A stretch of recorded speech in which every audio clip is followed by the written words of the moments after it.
ஓம் சிவாய நம. நிறைய பேர் வந்து நிறைய டவுட்ஸ் கேட்குறாங்க. என்னன்னா, என்னோட ராசி இது, இது எனக்கு நல்லது செய்யாதே, இதை தேடி நான் ஏன் செல்ல வேண்டும் அப்படின்றாங்க. மீன ராசி சுக்கிரன் எனக்கு கெட்டவன், நான் ஏன் அவனை தேடி செல்ல வேண்டும் அப்படின்னு எல்லாம் சொல்றாங்க. புரிதல் அவ்வளவுதான் போது நம்ம எவ்வளவுதான் சொன்னாலும் அது புரியாது. புரிஞ்சோடு தான் புரியும். 9 கிரகங்களும் நமக்குள்ளே. இதை பத்தி நான் ஏற்கனவே சொல்லியிருக்கேன். அதுல வந்து எப்போ யாரை நம்ம ஆன் பண்றோம், ஆஃப் பண்றோம்னு இருக்கு. புரியுதுங்களா? ஒவ்வொரு கிரகத்தோட தன்மை ஒவ்வொருத்தவங்கள்ட்டயும் கொஞ்சம் அதிகமா வந்து அதோட தன்மைகள் வெளிப்பட்டுக்கிட்டே இருக்கும். அது எக்ஸ்ட்ரீமா போகும்போது பிரச்சனையாவும் மாறும். ரொம்ப லோவா இருந்தாலும் அது டம்மியாவும் மாறும். 2மே வந்து பிரச்சனை தான். அது நீ ஈக்குவலா இருக்கு, நியூட்ரலா இருக்கு அப்படின்னும்பொழுது அது நமக்கு ஒரு கெயின்னு சொல்லலாம்.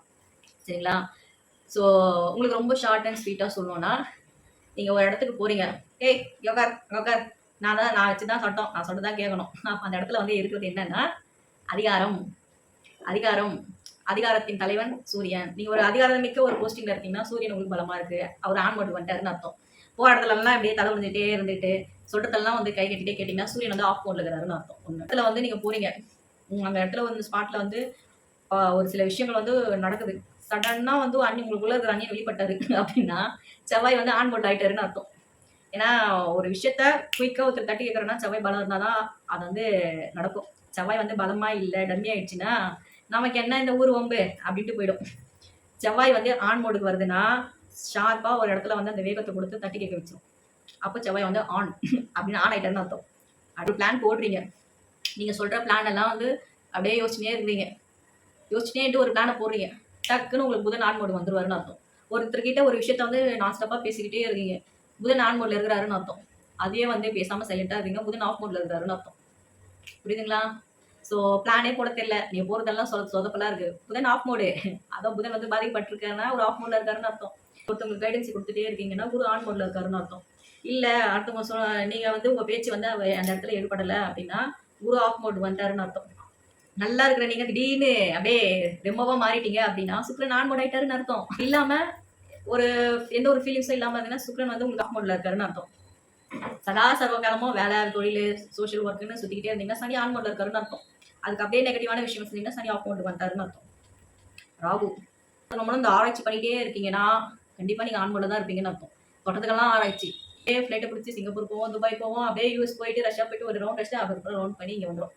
ஸோ சிந்தனை ஓட்டம் எங்கெங்கேயோ கொண்டு போகுதுன்னா ராகு இது எதுன்னு போச்சுன்னா ராகு ஆக்டிவேஷன் ஆயிட்டுக்குன்னு அர்த்தம். ஏழு கிரகங்கள் மனதையும் மூளையும் பக்குவமா நம்ம கையை வச்சுக்கணும்னு அர்த்தம். ஒண்ணு யோசிக்கவே முடியல, ஒரு டிசிஷனே எடுக்க முடியல, ரொம்ப ஸ்ட்ரகிளா இருக்குன்னா ராகுவோட அந்த மைண்ட் செட்டு ராகு வந்து ஆஃப் மூட்ல இருக்குன்னு அர்த்தம். கேது சதா சர்வ காலமும் ஞான மார்க்கமாவே இருக்குது. ஞானமான பேச்சுன்னா கேது வந்து ஆன் ஆயிட்டாருன்னு அர்த்தம். எவ்வளவு சொல்லியும் ஒரு விஷயத்த பத்தி கொஞ்சம் கூட புரிதலே வரலன்னா கேது ஆஃப் மூட்ல இருக்காருன்னு அர்த்தம். கிரகங்களை வந்து இது போலதான் ஆக்டிவேட் ஆகும். இதுல எந்த கிரகம் எல்லார்கிட்டயுமே இந்த விஷயம் இருக்கும். அது வந்து நீங்க ஒவ்வொருத்தவங்க கிட்ட ஒவ்வொரு டோன்ல பேசுறீங்கன்னா அந்தந்த டைம்க்கு அந்தந்த கிரகங்களோட ஆக்டிவேட் நடந்துட்டு இருக்குன்னு அர்த்தம். இப்ப நான் உங்ககிட்ட இப்ப எல்லாம் பேசுறேன்னா அதுக்கு என் தலைவன் செவ்வாயும் புதனும் எனக்கு நல்லா பலமா இருக்காங்கன்னு அர்த்தம். ஸோ இதெல்லாம் நிறைய விஷயங்கள் இருக்கு. நாம எந்த அளவுல புரிஞ்சுக்கணும்னு இது போக கிரக சேர்க்கை ஒரு ஜாதகத்துல ரொம்ப முக்கியம். அந்த கிரகத்தோட சேர்க்கை இருக்கு அப்படின்னா அதை பத்தின சிந்தனை ஓட்டம் நமக்குள் இருக்கும்.